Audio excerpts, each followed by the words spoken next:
It's my pleasure to introduce Andres Jimenez-Gomez, who is a pediatric neurologist at Joe DiMaggio Children's Hospital in Florida. And I'm going to ask him to introduce himself a little bit more detail.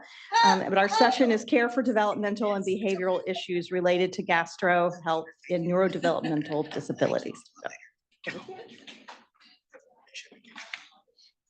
Thank you, everybody. Thank you for the introduction and for the invitation, of course, to the AR Foundation. I used to call it the Arre because I speak Spanish as a native language. So Arre is like when you are kind of riding horses and you say Arre.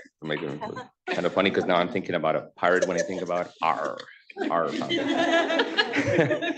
I'm a neurodevelopmental neurologist, so I trained in pediatrics initially, in child neurology and in neurodevelopmental disabilities at Baylor at Texas Children's initially, and now I work mostly with individuals who have neurodevelopmental disabilities, neurogenetic conditions, and autism probably is the biggest portion of my practice right now. I do a little bit of research in a clinical capacity. But unfortunately or fortunately, I really don't have any disclosures just yet.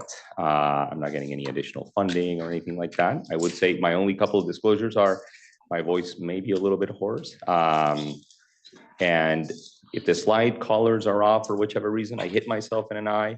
The pupil is still pretty dilated. It's not working very well. And color vision is only just coming back. I already saw an ophthalmologist just in case. The one true disclosure for you guys and for everybody over here, well, there's a couple, but the reality is this. Whatever I say, everybody has a plan. There was a big philosopher, if somebody remembers, specific individual that said that everybody had a plan until they get punched in the face. I speak a lot about behavior and behavior management, and unfortunately, a lot of the things I do tend to be trial and error. And it's not by lack of knowledge or doing an appropriate sequential job in assessing things, much like Dr. O'Connor mentioned earlier. It's just simply behaviors are so difficult, so challenging to understand their origins, so challenging to understand whatever surrounds those behaviors as well, and so challenging often to know what response you will get to a specific intervention or a medication or a change or a trigger or something that relieves it. And this matters because, as I said, behavior is not an isolated event. Behavior has a cultural burden. Behavior has an individual burden, a genetic burden, a neurodevelopmental burden, an emotional burden. Our children have emotional capacities. Our children have varying circumstances and environments that require a different approach and a different observation. And I'm a true believer in that neurodevelopment is key, understanding what our child is capable or not capable right now of processing, and in which way they process these difficulties is going to be important to know what targets of treatment we can actually use when it comes to any of the behavioral difficulties, including the GI difficulties. And that is where understanding the disease mechanisms is so important, because you've heard a lot of the more, I'd say, more intelligent science and the stuff that I talk about, of people telling us about, the genes affect certain cells and this and that. And, the impact of some of those cells in the brain and in the gut and in the muscle and in the heart and in the kidneys and anywhere can be very distinct and can be very different in how it causes symptoms in a child. Now, I would be remiss not to be at the Arnold Caputi Conference Center and not bring up the Caputi Triangle, which is the central dogma, let's say, of neurodevelopment, because I think it helps me, and I'm a relatively simple guy, so it should help you all as well, hopefully, that are not quite simple as me, hopefully, in understanding where the thought process is of our children's development and what those changes may or may not be. We have motor development, and by motor, I talk about everything that has to do with big old movements, and cognitive development, which is how we process that sensory information that we get from hearing and seeing and touching and feeling outside and feeling within, even within our gut. And all of this impacts our behavior. When we talk about those motor aspects, we talk about things such as gross motor, those big strides, walking, running, jumping, fine motor skills, the things that have to do with that finesse of what we do with our hands, and the oral motor features that many of you guys have mentioned or that have been mentioned at some point in time with issues that have to do with anything from speech to swallow to chewing to simply generating any sounds or any different movements within the mouth. Whereas the more cognitive aspect, although they're all intertwined, they're all related to one another, has to do with how do we develop language predominantly. And if you think about it in my very simple way, language has to do a lot with hearing, a lot with one of those sensory stimuli predominantly. And that drives a lot of our socialization in a combination with other features, of course. But the other big set of skills, which are nonverbal skills, are a little bit more intuitive and have to do with a lot of what we do with our eyes. We see a piece of paper and a pen, and we know that that pen will strike the paper and it'll scribble. We see a spoon and we know to hold it not upside down. We know that it scoops in a certain way. And I think those features have to do with what we call adaptive or self-help skills. And that combination is what makes us group together what we see and hear and feel and touch and smell in the world. And that allows us to move across the world in a relatively organized way. And I'd say the word organized is important because when we look at the trajectories of development, and I'm sorry that this is in Spanish, I realized I didn't change it before I submitted it. You guys probably heard a little bit about folks talking about developmental quotients, which is essentially just saying, what is a child's behavioral age or developmental age in this case? And what is their actual age based on the year they were born or based on the day they were born? And we're just making an equation out of that in those verbal and nonverbal skills. Again, I'm pretty simple. There's probably psychologists cringing, listening to me, but this is a very simplified way of seeing it and understanding that there can be ways in that, in how that development can be affected. If you have a very harmonious delay in that development, that's, let's say, the ideal scenario, so to speak, where everything still remains in an even way. That means your verbal and nonverbal skills remain even, but you simply don't have the abilities to the age that you would have expected them. There's a mismatch between that.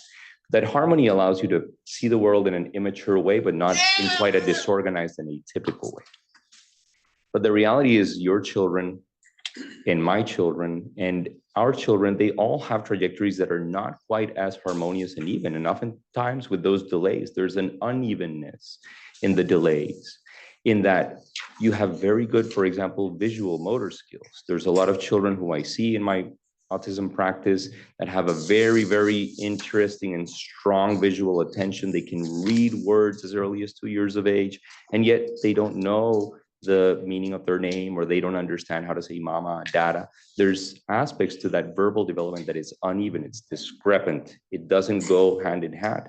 And that doesn't let those senses, that information from their senses, integrate appropriately. And to a bigger degree, you have children who have a similar process in which they simply are skipping steps. It's very disorganized. You're picking up, your senses are picking up that information, but that information isn't being processed appropriately. When I talk to families, I say, you know, it's kind of like dropping off a FedEx package at a UPS office. They can pick it up and they'll go and scan the barcode and they don't know where that goes. It'll wind up in Hawaii, it was meant for Paris. They don't know exactly how that information ought to be processed and ultimately delivered. So you hear a lot of these words, sensory integration, sensory processing. This is, in my practice, how I see it. And in many ways, how I think it ought to be understood so that we understand where that impact goes. When you have those developmental changes, you're going to have changes in your social, emotional, and behavioral features. Now, those developmental changes are not necessarily always abnormal, always atypical. I could use examples from my own family, my own daughters and whatnot, in which I've seen what one would distinguish as atypical behaviors, right? They have toe walked at some point during development. They've done issues that have to do with apparent sensory aversion. You know, they don't like a certain type of texture. They roll up their sleeves or don't. These are things that we all experience as human beings. And it's really about finding that functional impact, as Dr. O'Connor was mentioning as well, and understanding where the depth of those difficulties are in any of these areas. Because again, what is neurotypical ultimately, right? Many of you guys may have children who are not affected by one of the ASXL conditions. And in those instances, you still might find a child who doesn't like the rice and beans to touch, or who cannot deal with long sleeves, or who gets a little excited and might toe walk here and there, or even ourselves. You know, we might have very different circumstances when it comes to, in this particular example, it's about the feeding aversion and the feeding stimulation, the presentation, and so many other features, or simply the process of toilet training. I will disclose that I have twin daughters, and toilet training was a completely different situation for one than for the other. And that just tells you about human variability. So before we even define neurotypical, we need to before we even define what it's atypical, we have to understand that neurotypical isn't just the one set path for anyone and everybody. The reason I bring this up is really because you guys go to your physician's visits, you guys talk to folks who give you standard scores and give you information that is very on point, and sometimes it's a little bit top down, and it feels as though, hey, listen, you know, is this atypical? Is this not atypical? And even worse so, some of us are parents in the era of Instagram and TikTok and whatnot, and everybody's telling us how to parent, what parenting is. And, you know, there's no one set parenting value, but unfortunately we are so heavily influenced that we don't understand what is and what isn't, and what's okay, what can pass. Now, when it comes to pathology or the atypicality or the conditions that we look into, it's really understanding not only the origin, those ASXL related changes, but understanding how those changes affect the body in different organ systems. So I mentioned there neurons. I should have added a few other features that you guys lived through, especially as you find that there's changes in the facial appearance or the teeth and whatnot. But one or two things that have to be mentioned and that were mentioned a little bit before is that neurons, they're not only the brain cells in the brain, so to speak, it's also that brain in the gut that impacts how gut transit functions. It's also those brain cells in the, and I call them brain cells, but nervous cells in the, what we call the autonomic nervous system, which is the one that regulates a lot of our reactions that have to do with things such as adrenaline or the opposite response to adrenaline, and how those changes ultimately impact many of the symptoms that we've been talking about for the past few days and that you guys have been hearing about. But not only that, it has to do with the environment. What is happening around a child and influencing some of those features and causing some of those changes. Now, it's easy to bring up a slide that says, hey, listen, you know, everything's an easy gut-brain axis, but this slide doesn't tell me anything other than saying, sure, there's that connection, but that connection is not what the connection looks like when you are in practice and what the connection looks like when you are really caring for your children and finding ways to help your children with their behavioral health and with their GI health in general. We know that there's an impact from those cells at the bottom all the way going up to the brain in different areas and phases, but what that impact represents, what that ultimately becomes is hard to define because every child is their own neurodevelopmental experience, as we were mentioning before. Every child has a very different sensory profile. Everybody has a very different set of reactions to the input and to the sensory stimulation and differences that they come across, and they may react in very different ways, and we have to explore that in depth. So when I explore a little bit of the gut health, I think of four things. I think of, are we having intake-related problems? Are we having problems related to the actual process of getting food from the mouth and into, let's say, the gut formally? Are we having a process that has to do with transit within the gut? That means anything from reflux all the way down to bringing things to forming stool. And then ultimately, what is the process of toilet training and of actually pooping? And we know that intake-related, we don't have a lot of information, unfortunately, when it comes to the data, at least not published. I hope that you guys have participated in a lot of these focus groups and research and whatnot. I know as a parent as well, I know about research fatigue and I can understand very well. But if you see, and if you look at the information that we work with in research and in clinical practice, we really need to know how impacted children are, because what the children I know I see, and I'm a little skewed because I see children with Bainbridge-Ropers. I don't see children with ASXL 1 or 2 at this point in time, but I see children with many other genetic and neurogenetic conditions. I know that food refusal, that food aversion is gigantic. And does it have to do with a true sensory aversion? Is it hard for a child to feel something in their mouth, or is it because the presentation is not appropriate, or is it something simply that is not appealing at the moment? Is it just like our 2-year-old quote neurotypical child learns to say no and just refuses to eat because they are moody one day or another?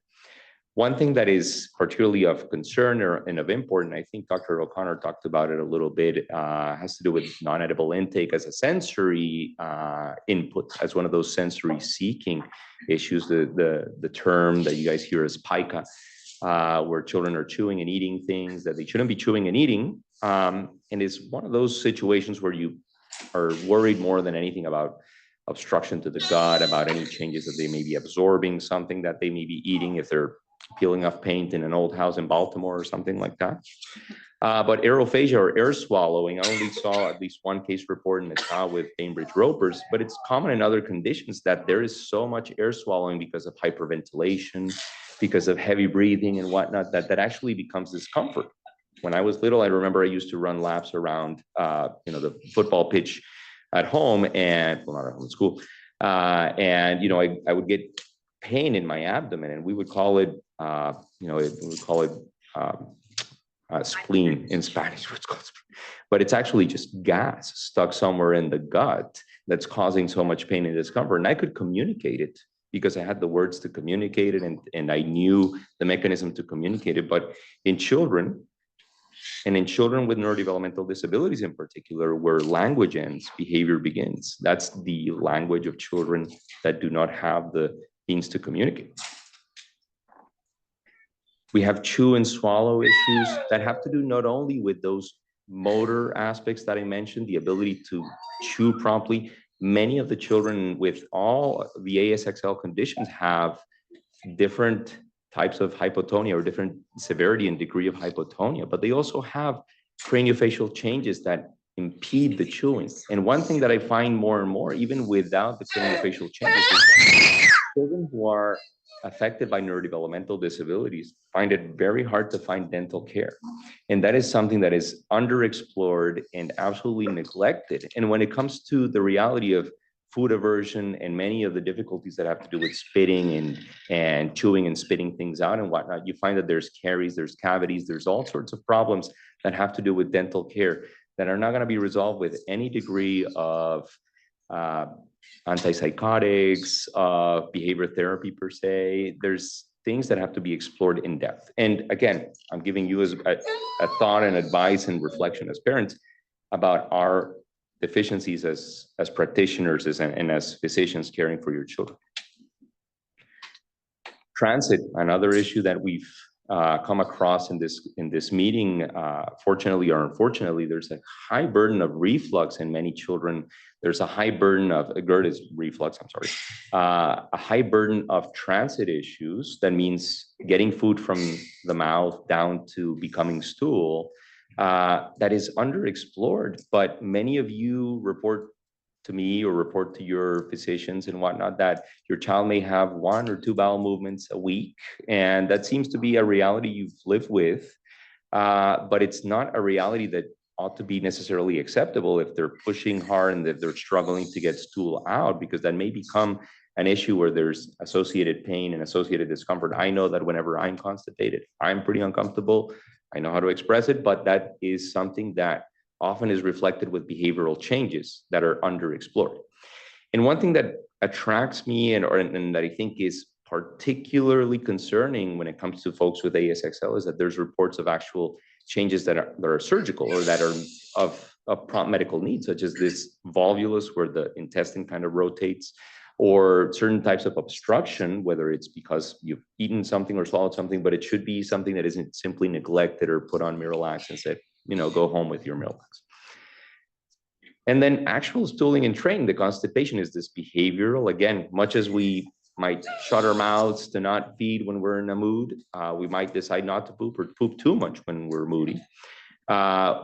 You guys find that many of your children may have stool play, and those are behaviors that are often addressed by folks, as discussed by Dr. O'Connor before. There's no specific medication, no specific indication that I could say, hey, listen, this is the way to address it, but really identifying what really prompts that behavior, what really guides a child to want to play with stool, or what are our toilet training difficulties? Is it because they're afraid to sit in the toilet? I can imagine that as a 3-4-year-old, quote, neurotypical child, you might be afraid that you're going to fall down and, be sucked up into the sewage system. And so I could only imagine that the loud noise and the swirling water and whatnot might not be very appealing to anybody to sit on.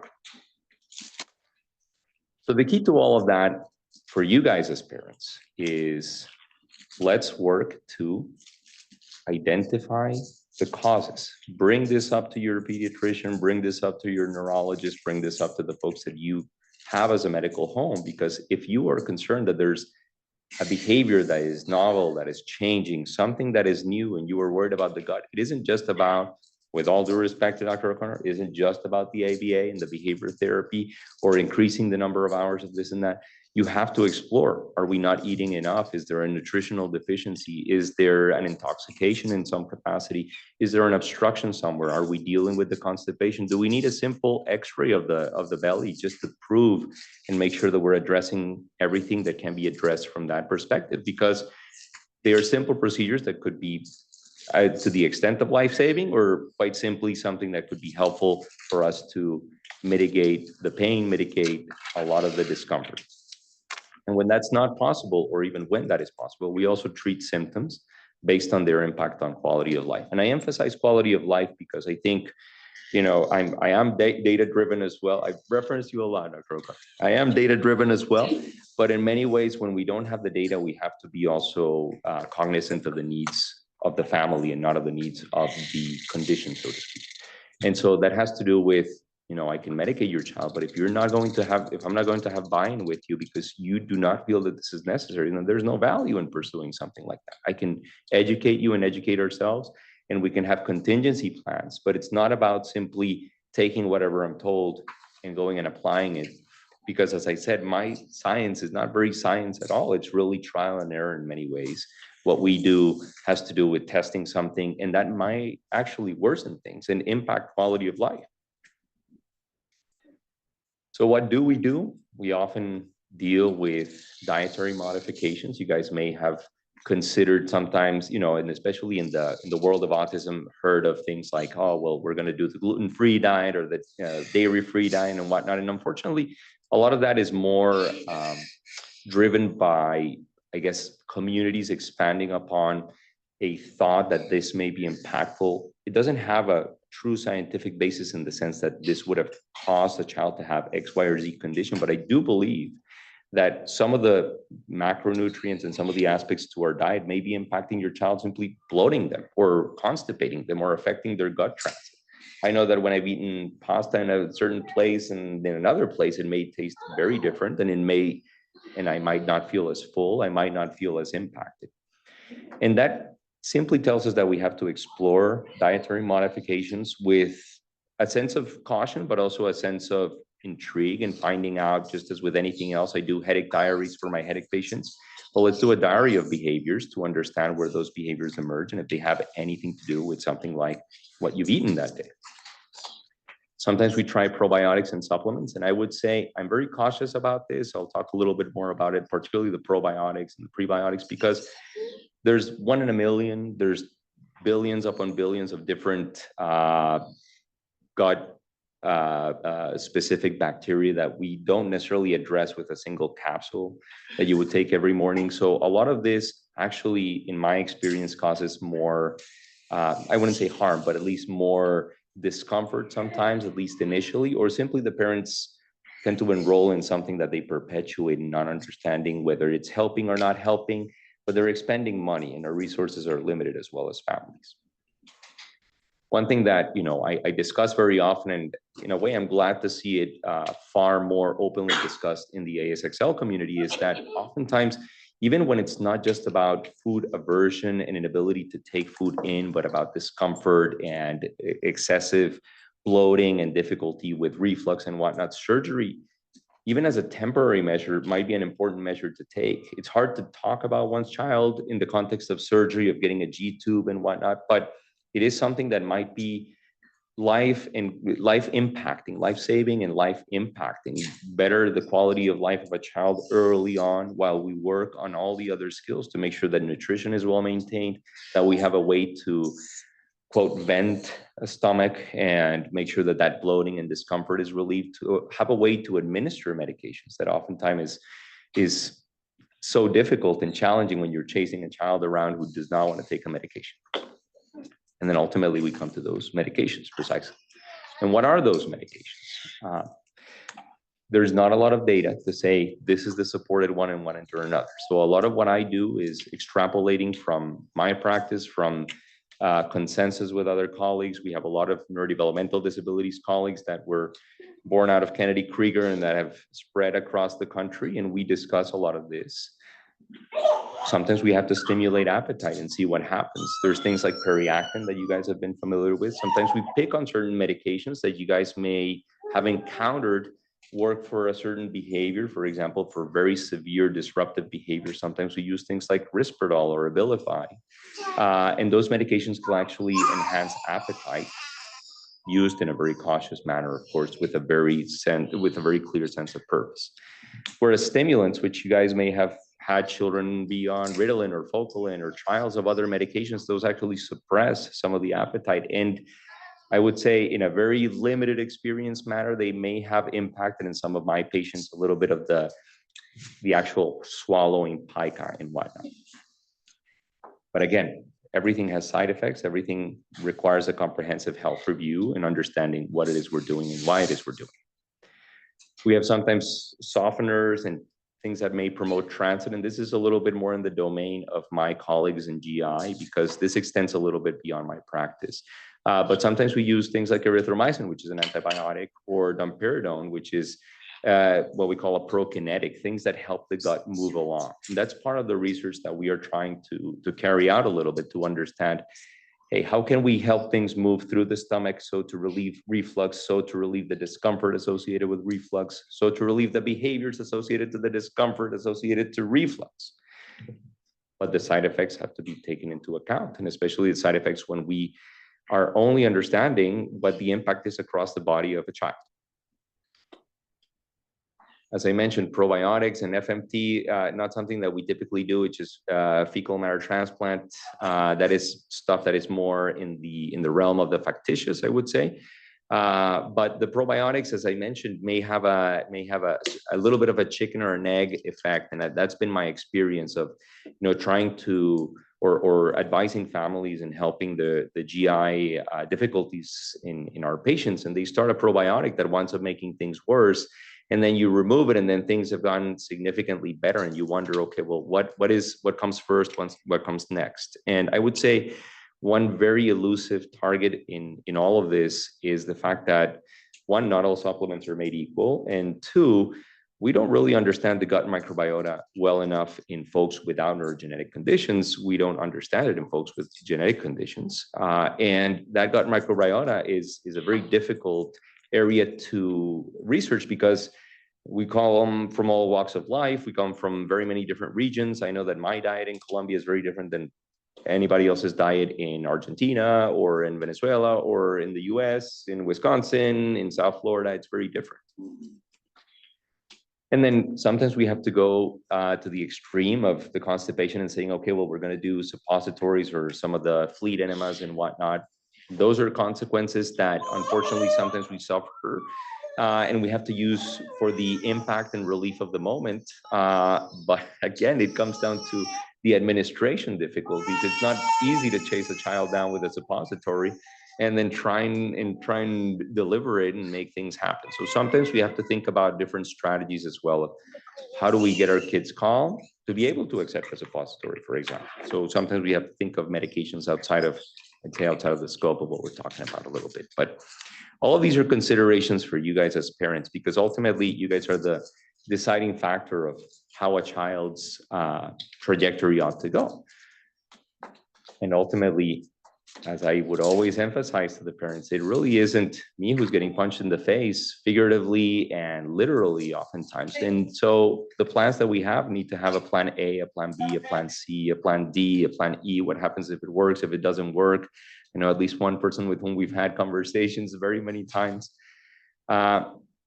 Oftentimes we have to accept certain things that we can't necessarily change and that we can support in improving the quality of life, but we don't necessarily have to fix something such as starting a probiotic again. I'll re-emphasize on some of these interventions that we don't have a lot of quality data on. And then a very important aspect is, we have to listen to the families. It really is down to you guys knowing your children and knowing what they prefer, what has changed, identifying where those triggers are. It can't be a top-down approach from your physician saying, hey, listen, go take this or go take that, without having that lengthy conversation and understanding, okay, where are the differences? And then in many children, as we've seen, children are very different across the lifespan, and our children also have emotions and an emotional trajectory and a behavioral trajectory where early in life, things are pretty hard. They're pretty explosive and their behaviors are very significant. They may have periods of more stability and being more joyful and tranquil as they are in their early child, their primary school years and whatnot. But then they become children that have more emotional difficulties as they grow. And those are the difficulties that we need to understand and the difficulties that we need to know how to study and know how to study their relationship with the gut. I haven't seen Inside Out 2, as you can see, so I'm only using the view from the first one. This is one thing that we're trying to pursue. You guys, many of you may have met Calliope over the past couple of days. We're trying to pursue a little bit of understanding of gut transit in different neurodevelopmental conditions. I know very well about caregiver fatigue. What we're trying to do is something that you guys can do at your own pace at some point in time, just capturing symptoms and eventually consuming something that has a blue dye to be able to understand what the transit looks like and whether we can relate things and changes within that transit to say, hey, listen, the baseline transit of someone with Bainbridge-Roper should be from gut to butt about 4 days. And now we're having a child who has 6 days and the seizures have worsened or their behaviors are getting worse or something has changed, and helping us inform to see, okay, well, what strategies could we use outside of the management that you guys are given very often that is a little bit rote. I hope this wasn't awful long. I would paraphrase to say, I know that the lectures are long, but the actual conference is short. So I hope you have enjoyed much of it. Thank you for your time. I use an email address very much for communications. I use my social media accounts just because I'm trying to be hip. This will allow you to move about as you answer questions. We do have a few. You can just use the podium, Mike. Oh, there we go. Is this, okay, here we go. Okay, the first question is related to a behavior that my family is familiar with, teeth grinding. Is that something that might dissipate with age, and could you speak generally about it? I would say it's one of the most challenging behaviors I've come across. I don't know if Dr. O'Connor as well, because I find that this has less to do with gut and GI transit, more to do with a lot of sensory seeking stuff. I was a teeth grinder myself, I will say, and there are certain differences in the receptors within your alveoli, where your teeth are lodged, that make it almost pleasurable to have some of those behaviors. I will say that there are substances that might increase it. So I've seen it take up, for example, with stimulants sometimes. So, it certainly fluctuates over time, but I've seen it more with kids who are, for example, in a state where there's a little bit more anxiety. So trying to figure out some of those trigger and potential causes might be useful. I've seen it more in children who are in certain medications that may be more stimulating. So, in the realm of focal and Ritalin and whatnot. Of course, I'm extrapolating, right? I'm not talking specifically about ASXL, but I'm talking from the dynamic of children with neurodevelopmental disabilities, particularly in the context of autism. It does fluctuate over time, but that's the key to dental care as well, because it can be quite severe that you can have fractured teeth, not know about it, and then you have a sudden behavioral change, and you're not getting the dental care, and you're increasing the ABA hours, and that's not making a wedge. Oh, thank you. Are there any long-term negative consequences to using Miralax? I don't believe that there's long-term consequences to using Miralax as such. It's an osmotic stool. It's a volume generator, so it pulls some water out to generate some stool and make it move across the GI system. it's very safe. You have to keep children hydrated. The one thing I would say about Miralax is that it is about forming bulk. So we don't really understand enough about transit. And I do want to make that distinction. There was a little bit of mention before about the muscle moving and that enteric nervous system, those cells making those muscles move appropriately to move things, because you can overuse Miralax and still not have an impact. And that causes more and more bloating. It's kind of like having a high fiber diet when you're not really having good gut transit. What is going to happen with it is that you're going to have a pretty severe level of pain or a pretty severe bulk ultimately that's going to cause explosive issues or an explosive diarrhea because there's leaking and whatnot. So I would say, if it's well used, in a regular manner and it's keeping your child regular, then it's no problem. But if you're escalating care, it's not getting you anywhere, then you have to figure out if we need to move on to the next choice that softens or that promotes the actual movement in the stool, like the sacrodil and what. A follow-up question from myself. Are there foods or natural ways to accelerate the transit? Oh, that's an excellent question that I don't have a particular answer to. I would say my grandmother would have said prunes, but coffee is a well-known one, but I wouldn't advocate for you guys giving coffee all around. But I don't know that there's a specific food that I would say is pro. There's high fiber foods, so for sure things like papaya can help a little bit with gut transit, but it's more based on that fiber, which has the same, let's say, in principle, the same mechanism as you would with Miralax.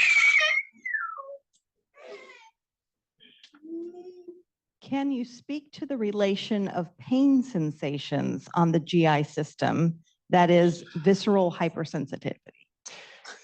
That's a question for the ages, because we really do not have enough data to say, what is how hypersensitive or hyposensitive can you be in your enteric nervous system, so in your gut, in terms of distension, in terms of movement. We live very often in the silence of our organs. That means we don't feel when our gut is moving and pushing things through. We don't feel when the stomach is contracting and whatnot.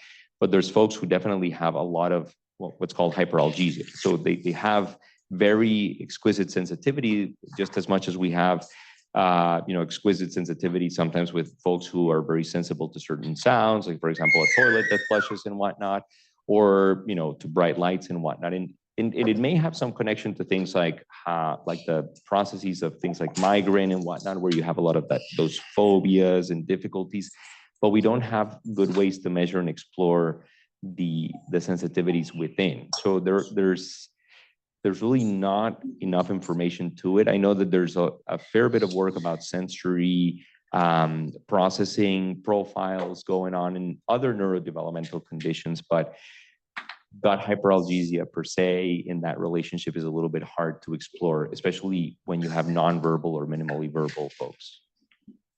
Has there been any research on the benefits of iron in ASXL patients? Iron supplements, that is.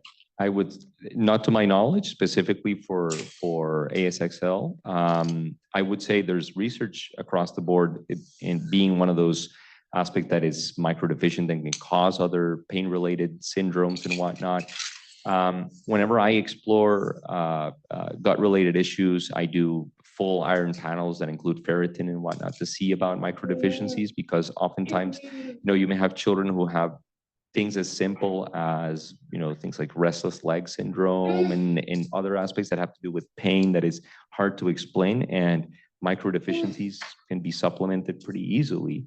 I wouldn't advocate for global supplementation, especially if you have a relatively healthy diet, but most children that I see with autism or with other neurodevelopmental conditions tend to have a relatively restricted diet. And so it's important to not settle for things like, they did a hemoglobin at the pediatricians and it seemed normal, because some of those microdeficiencies are a little bit more, the devil is in the detail, as they would say. But research specific for iron or other supplementation, to my knowledge, in the context of ASXL, not yet. Okay. And you spoke about probiotics, that you don't think they're necessarily helpful. So That's, someone asked a follow-up question about whether you recommend them, but I think you already You know, answered that. I would say it's an individual experience. I'm a proponent that we don't know it all, and I shouldn't act as though I know it all, or any of your physicians should do so. So you have to be willing to try, but you have to be willing to try with a critical perception and saying, okay, well, we'll try for this period of time. And if it doesn't work, it doesn't work. Just the same goes for dietary changes and other things that the families want, so long as they're not going to harm the child. If we're seeing harm, if we're seeing something where the child is not gaining from it, then we should be cognizant and realistic and say, well, listen, we've gone past the early observer bias, and this doesn't really work. We should peel it off because it's not doing anything for us. It may interfere with medication absorption. And ultimately, it's all about the wallet, right? It's also an issue of, financially, can I uphold some of these dietary changes or probiotics when they're not making an impact, and they are making an impact in my family's bottom line. Do you have any recommendations for improving the inhalation of air and ventilation, hyperventilation? No, I'm going to be honest. No, I don't have a good recommendation. Granted, it's rare enough that I don't get to see enough to try certain things, but we've certainly tried different types of medications or behavioral interventions in certain cases to try and relieve it. But it's one of those behaviors that I always wonder, is it sensory seeking? What is the nature of that behavior? Because, the important thing about some of the sensory seeking behaviors is they are pleasant, and it's hard to get rid of pleasant behaviors because you can't really extinguish whatever the trigger is when it's something that feels good. I bite my nails, for example. It's hard to get myself not to bite my nails, and it's very hard to deal with certain things like that. I don't have a good answer, unfortunately. Yeah, but I'll think about it. I can say that our daughter does that when she's happy. It's an excitement. Exactly. So exactly. Those long sighs. You don't want the sighs. exciting moments to go away, but at the same time, you don't want her swallowing all that excess air.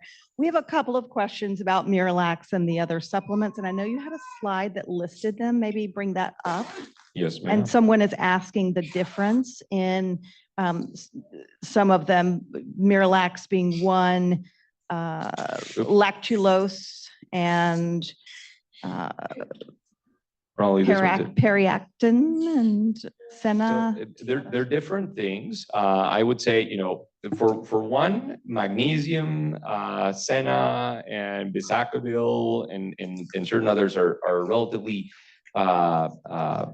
mild prokinetics. So they help move things across the gut a little bit. So oftentimes I do, for example, magnesium for behavioral support in children. There's not a lot of data, but it's more based on experience. So a lot of kids, whose parents are a little bit weary about trying medications and whatnot, I think it's reasonable to try magnesium, but it's the same magnesium that you find in things like Mylanta and other things that help the gut transit across and that help kids poop. There's things like senna and lactulose that also help make things smoother so that the experience itself is not quite as traumatic. And then there's things like Miralax and other types of fiber that actually build up the bulk. Now, the things like periactin, we don't really have a good grasp on the full mechanism of it, but simply said, it is more of an appetite-inducing type of medication. So it's a little bit different in that sense. It's not because it empties your stomach out and makes you hungry. It's rather, it makes you hungry from the top down, so to speak. Okay, I think that's all the time we have. So thank you, Dr. Jimenez-Gomez, and we appreciate you being here. Thank you, everyone.